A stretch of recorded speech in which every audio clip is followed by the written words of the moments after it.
500 বছরেরও বেশি সময় ধরে এমন একটি গ্রাম রয়েছে যেখানে আজও কোনো গাড়ি চলে না।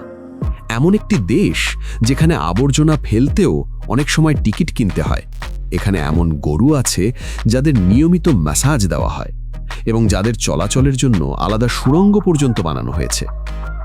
যদি আমি আপনাকে বলি এই দেশেই বিশ্বের সবচেয়ে ধীরগতির এক্সপ্রেস ট্রেন চলে, যেখানে মানুষ প্রতিদিন শুধু গাড়ি নিয়ে কাজে যায় আর রবিবার বাইরে কাপড় শুকোতে ঝুলিয়ে রাখলে জরিমানাও হতে পারে, তাহলে কি বিশ্বাস করবেন? এই সবই সত্য, আর এই মুহূর্তে ঘটছে সুইজারল্যান্ডে। সুইজারল্যান্ডকে আনুষ্ঠানিকভাবে কনফেডারাতিও হেলভেটিকা নামে ডাকা হয়। এই দেশের কোনো সরকারি রাজধানী নেই। অনেকেই বার্নকে রাজধানী বলে মনে করেন, কিন্তু বাস্তবে এটি কেবল ফেডারেল প্রশাসনিক কেন্দ্র।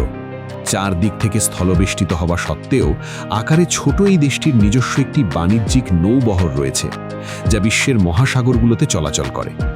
আশ্চর্যের বিষয় হলো, কোনো সমুদ্র সীমা না থাকলেও এখানে 10,500-র বেশি হ্রদ রয়েছে। প্রায় যে কোনো জায়গায় আপনি কাঁচের মতো স্বচ্ছ পানিতে সাঁতার কাটতে পারেন। অনেক মানুষ তো প্রতিদিনের রুটিনের অংশ হিসেবেই আরে নদীর স্রোতের সঙ্গে ভেসে সাঁতার কাটতে কাটতে গন্তব্যে পৌঁছে যান। সুইস জনগণ বছরের মাথাপিছু 10 কিলোগ্রামেরও বেশি চকলেট খেয়ে থাকেন। ঘড়ি তৈরির ক্ষেত্রেও এই দেশ বিশ্বনেতা। 1868 সালে এখানেই প্রথম কবজির ঘড়ি তৈরি হয়। সুইজারল্যান্ডের জাতীয় পতাকা বিশ্বের মাত্র 2টি সম্পূর্ণ বর্গাকার পতাকার একটি, আর এই বিশেষ বৈশিষ্ট্যটি তারা ভ্যাটিকান সিটির সঙ্গে ভাগ করে নিয়েছে। 4টি সরকারি ভাষা, বিশ্বের অন্যতম পরিষ্কার বাতাস, শীতল গ্রীষ্ম, তুষার ঢাকা শীত এবং এমন এক পরিবহন ব্যবস্থা যা এতটাই সময়নিষ্ঠ যে পারমাণবিক ঘড়িকেও যেন লজ্জায় ফেলতে পারে। যখনই আমরা এক্সপ্রেস ট্রেন শব্দটি শুনি, তখন স্বাভাবিকভাবেই গতির কথাই মনে আসে। কিন্তু সুইজারল্যান্ড এই ধারণাটাকেই নতুনভাবে সংজ্ঞায়িত করেছে। পরিচয় করিয়ে দেওয়া যাক গ্লেশিয়ার এক্সপ্রেসের সঙ্গে, যা আনুষ্ঠানিকভাবে বিশ্বের সবচেয়ে ধীর গতির এক্সপ্রেস ট্রেন হিসেবে পরিচিত। এর গড় গতি মাত্র ঘন্টায় 36 কিলোমিটার। তবু এই যাত্রার সবচেয়ে বড় আকর্ষণ হলো এই 8 ঘন্টার প্রতিটি মুহূর্তই শ্বাসরুদ্ধকর দৃশ্যে ভরা। 1930-এর দশক থেকে এই ট্রেন আল্পস পর্বতমালার বুক চিরে যাত্রীদের বহন করে আসছে। পথে এটি 291টি সেতু অতিক্রম করে এবং 91টি সুড়ঙ্গের ভেতর দিয়ে ছুটে চলে। এই ট্রেনের কামরাগুলো প্রায় 3 মিটার উঁচু, বিশাল কাঁচের জানালায় ঘেরা। ভেতরে বসে এমন অনুভূতি হয় যেন আপনি চলন্ত কোনো পোস্টকার্ডের ভেতর দিয়ে ভ্রমণ করছেন।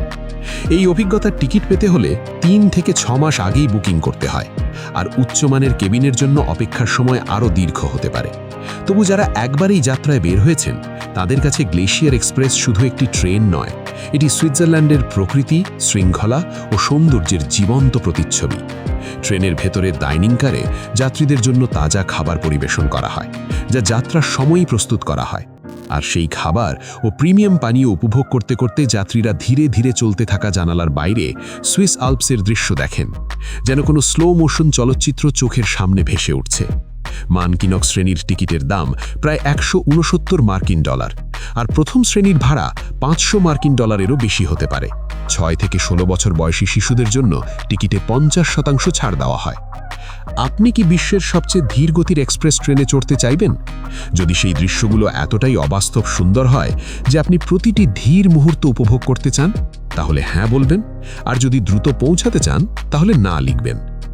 আপনি কি মনে করেন আপনার এলাকার নিয়মকানুন খুব কঠোর? তাহলে একবার সুইজারল্যান্ডের আবর্জনা ব্যবস্থাপনার কথা শুনে দেখুন। এখানে যে কোনো সাধারণ ব্যাগে আবর্জনা ফেলা যায় না।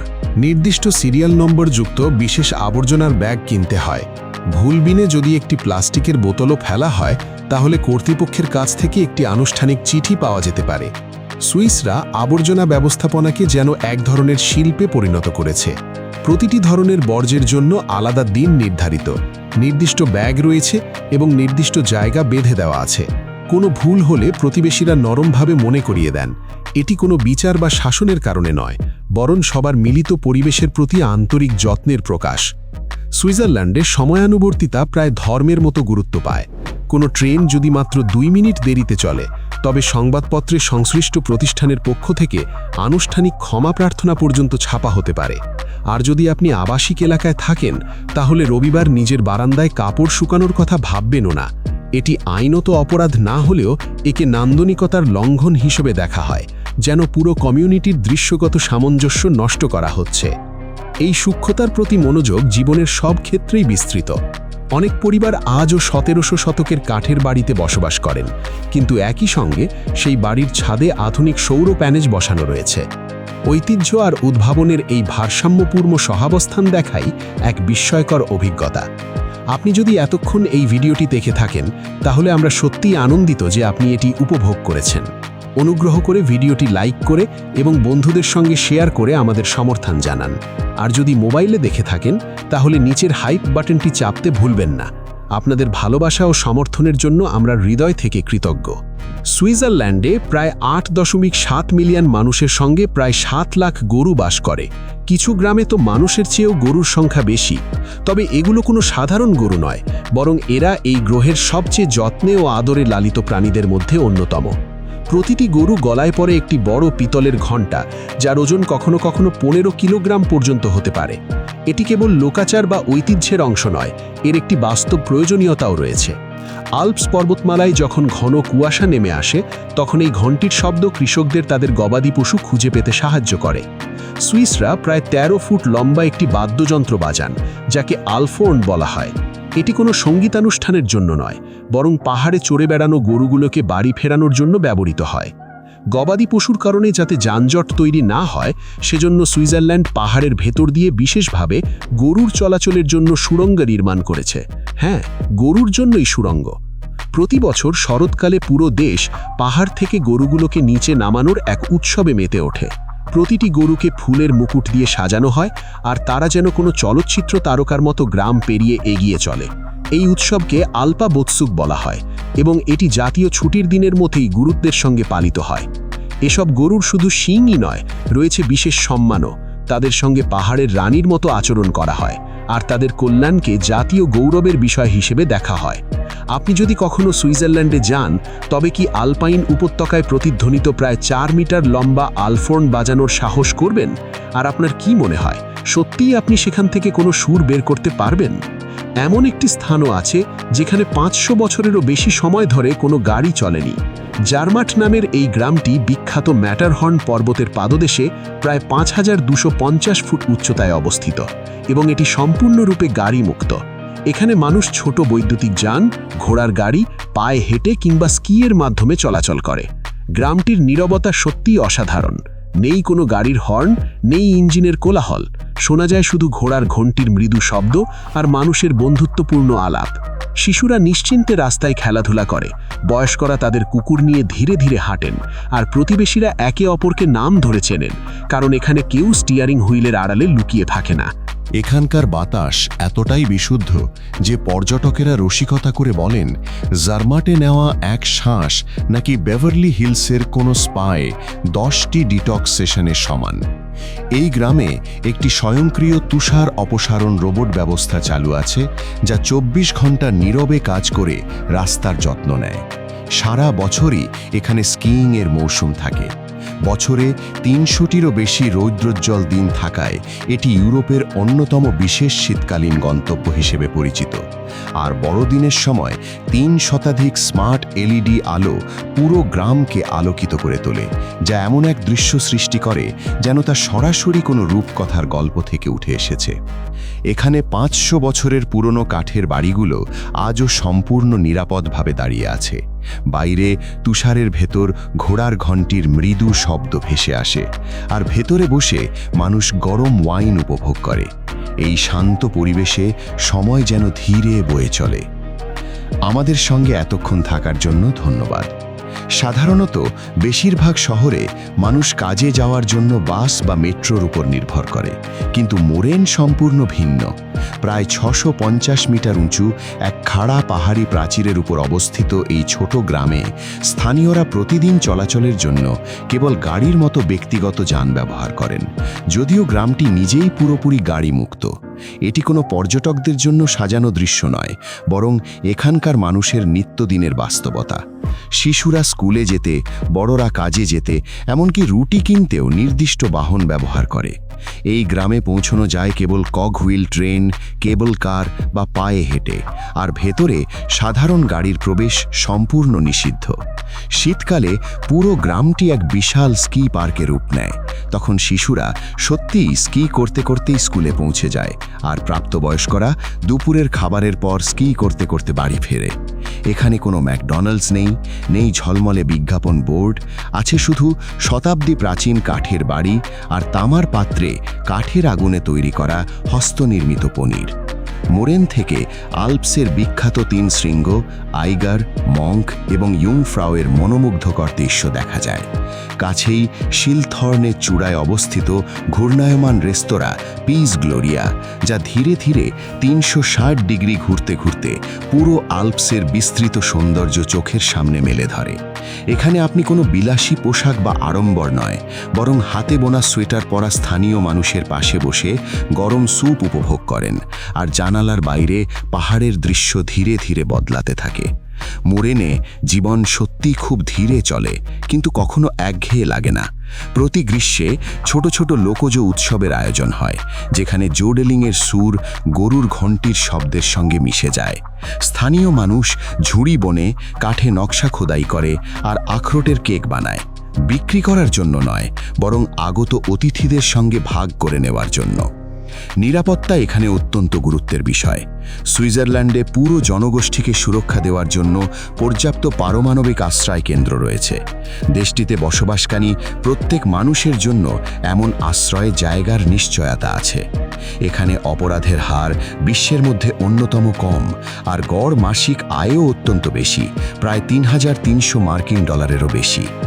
বিষয়টি বোঝাতে প্রায়ই বলা হয়, একজন সুইস নাগরিককে একটি সাধারণ খাবার কিনতে গড়ে মাত্র কয়েক মিনিট কাজ করলেই চলে, যেখানে বিশ্বের অনেক দেশে মানুষকে ন্যূনতম খাদ্যের জন্যই দীর্ঘ সময় পরিশ্রম করতে হয়। সুইস মানুষ অর্থনৈতিক দক্ষতার এমন এক স্তরে পৌঁছেছে যা অনেকের কাছেই প্রায় কল্পনার মতো মনে হয়। যখন আপনি জুরিখ বা জেনেভার ঝকঝকে রাস্তায় হাঁটেন, তখন এমন নারীদের দেখা মেলে যারা শুধু আত্মবিশ্বাসী ও সুসংগঠিতই নন, বরং কাজে যেতে যেতে রোলার স্কেট চালিয়েও অনায়াসে 3টি ভাষায় কথা বলতে পারেন।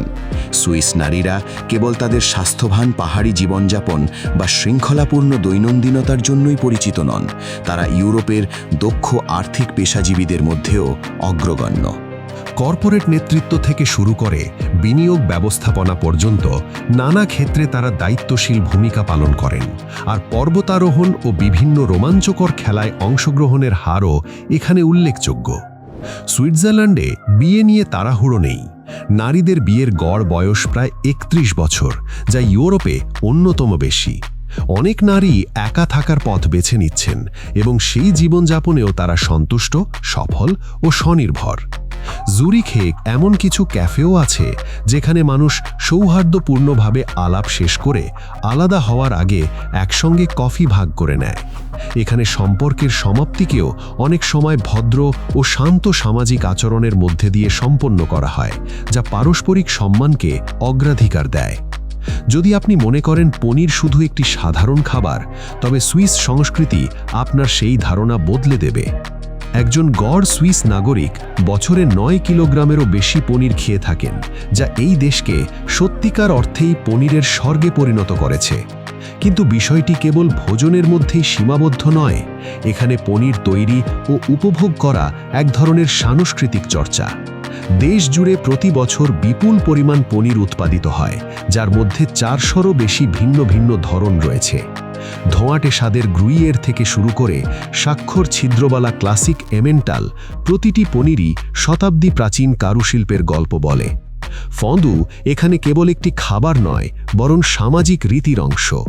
একসঙ্গে বসে গলিত পনিরের পাত্র ঘিরে খাওয়ার সময় কিছু অলিখিত নিয়ম মানা হয়, যা পুরো অভিজ্ঞতাকে আরও আন্তরিক করে তোলে। শীতকালে গ্রামগুলোতে মানুষ একত্রিত হয়ে উষ্ণ পনিরের পাত্রের চারপাশে গল্প করে, হাসে এবং সময় ভাগ করে নেয়। এটি শুধু খাওয়া নয়, এটি সম্পর্ক গড়ে তোলা, স্মৃতি তৈরি করা এবং সামাজিক বন্ধন দৃঢ় করার এক অনন্য উপায়। সুইসরা পনিরকে এমন এক সাংস্কৃতিক আচার হিসাবে গড়ে তুলেছে যা মানুষকে কাছাকাছি আনে, যে কাজ আধুনিক ডিজিটাল যোগাযোগও অনেক সময় করতে পারে না। জুরিখের কেন্দ্রে অবস্থিত বানহফস্ট্রাসে দৈর্ঘ্যে 1 মাইলেরও কম, তবু এটি বিশ্বের সবচেয়ে ব্যয়বহুল শপিং সড়কগুলোর শীর্ষ তালিকায় স্থান পেয়েছে। এই ঝলমলে বাহ্যিকতার নিচে লুকিয়ে আছে এক অবিশ্বাস্য বাস্তবতা। সড়কের গভীরে ক্রেডিট সুইসের বিশাল ভূগর্ভস্থ ভল্ট রয়েছে, যেখানে বিশ্বের নানা প্রান্তের অদৃশ্য গ্রাহকদের আর্থিক তথ্য ও সম্পদ সুরক্ষিত থাকে। এর মানে দাঁড়ায়, যখন আপনি গুচ্চির জুতো দেখছেন বা রোলেক্সের ঘড়ি পছন্দ করছেন, তখন বাস্তবে আপনি মাটির নিচে নিঃশব্দে রাখা বিলিয়ন বিলিয়ন ডলারের সম্পদের ওপর দাঁড়িয়ে আছেন। এই সড়কে নেই গাড়ির হর্নের কোলাহল, নেই ঝলমলে বিজ্ঞাপনের চিৎকার, তবু প্রতি বর্গমিটারের উৎপন্ন সম্পদের পরিমাণে এটি পৃথিবীর প্রায় যে কোনো জায়গাকেই ছাপিয়ে যায়। বড়দিনের সময় বানহফস্ট্রাসে হলিউডি চাকচিক্যের আলোয় সেজে ওঠে না, তার বদলে এখানে লুসি নামে পরিচিত 11,000-এরও বেশি ক্ষুদ্র এলইডি বাতি ঝুলানো হয়, যা এমন সূক্ষ্ম ও সুশৃঙ্খল আলোর সুর সৃষ্টি করে যে মানুষ সেলফি তোলার তাগিদ ছাড়াই থেমে দাঁড়িয়ে শুধু তাকিয়ে থাকে। আলো এমন নিখুঁতভাবে বসানো হয় যা সড়কের আভিজাত্যকে আরও উজ্জ্বল করে তোলে। এই সড়কের সবচেয়ে অদ্ভুত দিক সম্ভবত সম্মানজনক গোপনীয়তার সংস্কৃতি। এমন এক জায়গা যেখানে আপনি 1 ঘন্টার মধ্যে $1 লক্ষ খরচ করতে পারেন, অথচ কেউ আপনার নাম, পেশা বা ঠিকানা জানতে চায় না। নীরবতার মধ্যেই আপনার প্রতি সম্মান দেখানো হয়, ঠিক যেমন শতাব্দীর পর শতাব্দী ধরে সুইজারল্যান্ড নীরবে নিজের সমৃদ্ধি গড়ে তুলেছে। বিলাসবহুল দোকানের কর্মীরা ক্রেতার পেছনে ছুটে বেড়ায় না, তারা শুধু ভদ্রভাবে মাথা নত করে স্বাগত জানায়। আল্পস পর্বতমালায় প্রায় 4,600 ফুট উচ্চতায় অবস্থিত লিউকারবার্ড শুধু সুইজারল্যান্ডের স্পা রাজধানীই নয়, বরং ইউরোপের সবচেয়ে বড় ও সর্বোচ্চ প্রাকৃতিক স্পা হিসাবেও পরিচিত। প্রতিদিন এখানকার 65টি প্রাকৃতিক ঝর্ণা থেকে 10 লক্ষ গ্যালনেরও বেশি সালফার ও ক্যালসিয়াম সমৃদ্ধ খনিজ জল বেরিয়ে আসে। এত বিপুল পরিমাণ জল যে কল্পনায় মনে হয় পুরো শীতকাল জুড়ে একটি রাগবি দল তাতে ডুবে থাকতে পারে। প্রাচীন রোমান যুগ থেকেই বিশ্বাস করা হয় এই উষ্ণ প্রস্রবণগুলো জয়েন্টের ব্যথা উপশম করে, মানসিক চাপ কমায় এবং যুদ্ধের পর ক্লান্ত হৃদয়কেও প্রশান্তি দেয়। এখানে উষ্ণ জলে বসা কেবল বিলাসিতা নয়, বরং একটি গভীর সাংস্কৃতিক অনুশীলন। ছুটির দিনে স্থানীয় মানুষ এখনও ঐতিহ্যবাহী পোশাক পরে ভাঁপের মধ্যে বসে এমন দৃশ্য তৈরি করে যেন কোনো রহস্যময় সঙ্গীত নাটকের চরিত্র।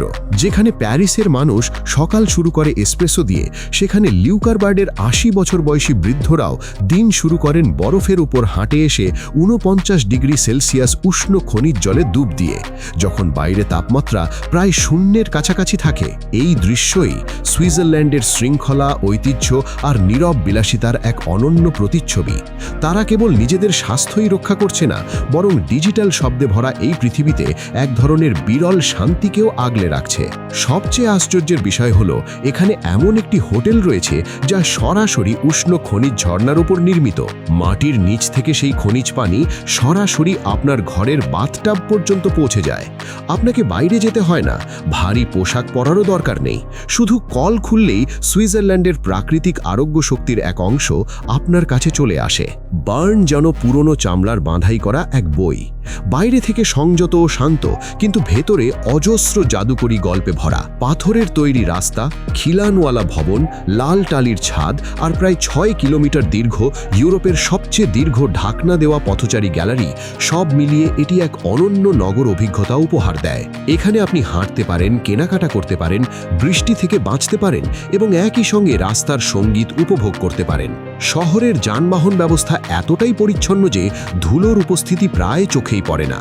মানুষ সাইকেল ও ট্রামের উপর ভরসা করে চলাচল করে, আর শিশুরা খেলাধুলা করে ঐতিহাসিক জিডগ্লোগে টাওয়ারের পাশের পার্কগুলোতে। 15 শতকের এই জ্যোতির্বিজ্ঞানী ঘড়িটি প্রতি ঘন্টায় এক মনোমুগ্ধকর যান্ত্রিক পুতুল প্রদর্শনী দেখায়। পুরো অভিজ্ঞতাটি যেন কোনো ঐতিহাসিক থিম পার্কে বসবাস করার মতো। পার্থক্য শুধু একটাই, এটি বাস্তব জীবন। শহরের বিয়ার পার্কে সত্যিকারের ভালুক বাস করে, যারা শহরের প্রতীক হিসেবে পরিচিত। তারা আর নদীর তীরে এমনভাবে থাকে যেন কোনো প্রাকৃতিক অরণ্যের অংশ। কিন্তু বার্নের সবচেয়ে বিস্ময়কর দৃশ্য হল স্থানীয় মানুষ আর নদীতে এমনভাবে সাঁতার কাটে যে সেটি গ্রীষ্মের কোনো জলপথ। এটি কোনো পর্যটকদের কৃত্রিম বিনোদন নয়, বরং প্রতিদিনের স্বাভাবিক জীবনযাপন। কাজ শেষ করে মানুষ তাদের জিনিসপত্র জলরোধী ব্যাগে ভরে শহরের কেন্দ্র পেরিয়ে নদীর স্রোতের সঙ্গে ভেসে যায়।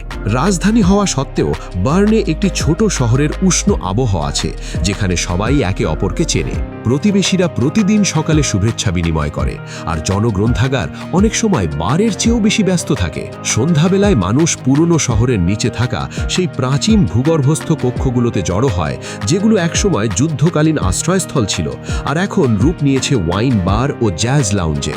সেখানে কথাবার্তা শান্ত, সংযত আর হাসি স্বাভাবিক। সুইস বিয়ে কেবল একটি অনুষ্ঠান নয়, এটি এক ধরনের সাংস্কৃতিক উৎসব যা ভালোবাসাকে গভীর ঐতিহ্যের শিকড়ের সঙ্গে যুক্ত করে।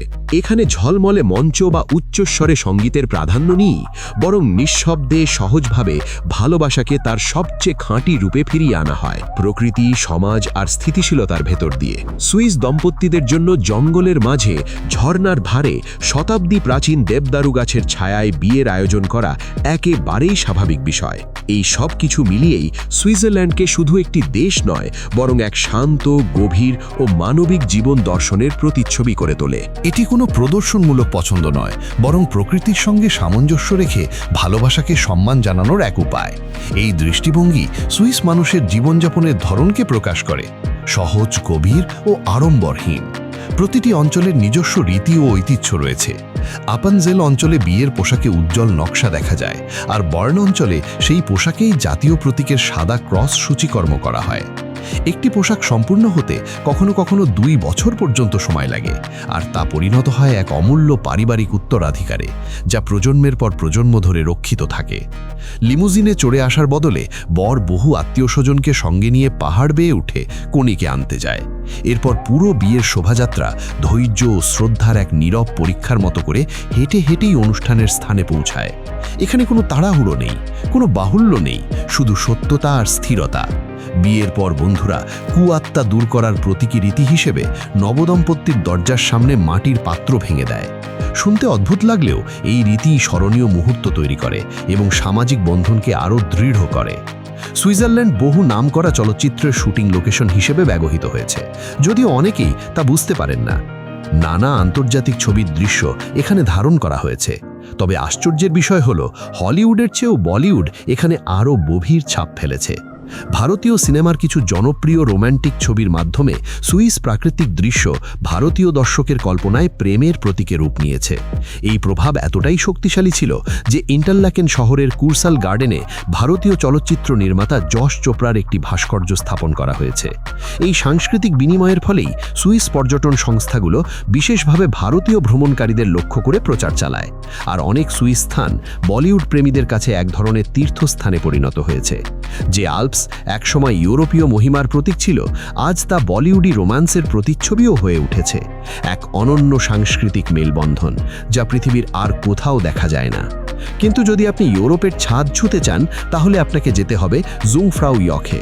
এখানে 3454 মিটার উচ্চতায় অবস্থিত ইউরোপের সর্বোচ্চ রেলওয়ে স্টেশন, যেখানে সারা বছর বরফে ঢাকা পরিবেশ বিরাজ করে। আল্পস পর্বতমালার মাঝখান দিয়ে আপনি একটি কক হুইল ট্রেনে যাত্রা করবেন এবং ইউরোপের দীর্ঘতম হিমবাহ আলেচ গ্লেশিয়ারের বিস্ময়কর দৃশ্য উপভোগ করবেন।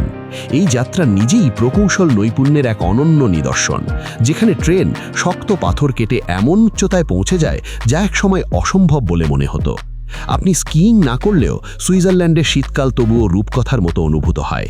বরফে ঢাকা অরণ্যের মাঝে দীর্ঘ পাহাড়ি ঢাল বেয়ে স্লেজিং করা যায়, উপভোগ করা যায় ঐতিহ্যবাহী তুষার খেলাধুলা, আর মন্ত্রু বা ব্যাসেলের মতো শহরে ঘুরে দেখা যায় জাদুকরী ক্রিসমাস বাজার।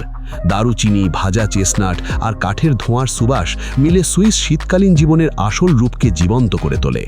গরুর জন্য তৈরি সুড়ঙ্গ থেকে শুরু করে কেবল গাড়িবিহীন যাতায়াত ব্যবস্থা, পনিরের প্রতি গভীর শ্রদ্ধা থেকে পাহাড়ি বিয়ের ঐতিহ্য, সুইস জীবনের প্রতিটি দিক এমন এক সমাজের প্রতিচ্ছবি যেখানে পরিমাণের চেয়ে গুণমানকে, ব্যক্তিবাদের চেয়ে সম্প্রদায়কে অগ্রাধিকার দেওয়া হয় এবং ঐতিহ্য ও উদ্ভাবনের মধ্যে নিখুঁত ভারসাম্য বজায় রাখা হয়। সুইস জনগণ এমন এক জীবনধারা গড়ে তুলেছে যা বিশ্বের বাকি অংশের কাছে প্রায় কল্পনার মতো মনে হয়। তারা এমন এক সমাজ সৃষ্টি করেছে যেখানে ৮০ বছর বয়সী মানুষও ভোরবেলা উষ্ণ প্রস্রবণে স্নান করেন, যেখানে গাড়িবিহীন সম্পূর্ণ গ্রাম রয়েছে, যেখানে গরুদের সঙ্গে রাজকীয় মর্যাদায় আচরণ করা হয় এবং যেখানে কিছু উৎসব প্রজন্মে একবারই আসে। এটি কেবল ধনী বা সুসংগঠিত হওয়ার বিষয় নয়, বরং এমন এক সংস্কৃতি নির্মাণের কথা যা মানবিক অভিজ্ঞতার প্রতিটি সূক্ষ্ম দিককে গুরুত্ব দেয়। এই তথ্যপূর্ণ ভিডিওটিকে লাইক দিয়ে সকলের সঙ্গে শেয়ার করে দেবেন, নিচে কমেন্টে আপনাদের মতামত জানাবেন, আর নতুন দর্শক হয়ে থাকলে সাবস্ক্রাইব করে আমাদের পাশে থাকবেন। সর্বশেষে থ্যাঙ্কস ফর ওয়াচিং।